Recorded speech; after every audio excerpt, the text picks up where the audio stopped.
Another demonstration in Bangui, calling on the former colonial power to step in. The latest march was peaceful.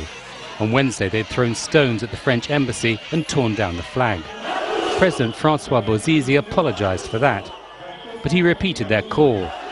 Our French cousins and the United States, the great powers, he told the crowd, must help us push back the rebels. France already has 200 soldiers in the country, but the French leader has made it clear they won't intervene. Generally speaking, if we are there, it's not to protect a regime, but to protect our citizens and our interests. The others aren't keen either. The UN is pulling out non-essential staff, and the US has already closed down its embassy. The rebels of the Seleka coalition have advanced rapidly since launching the current offensive on December the 10th.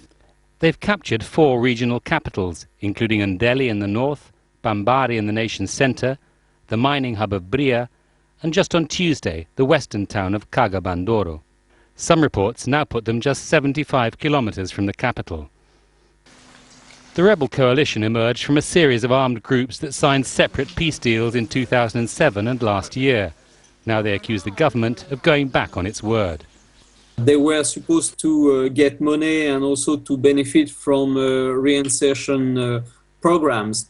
And this apparently did not materialize. That's why they kept their weapons. For the moment, the presence of troops from neighbouring Chad seems to be deterring the rebels from marching on Bangui. But fearing the worst, many civilians are already fleeing their homes.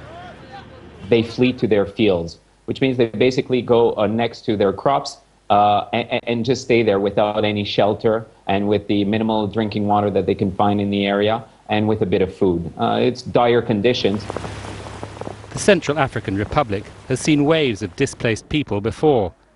The worry now is that a failure to reach a negotiated solution could produce another humanitarian crisis.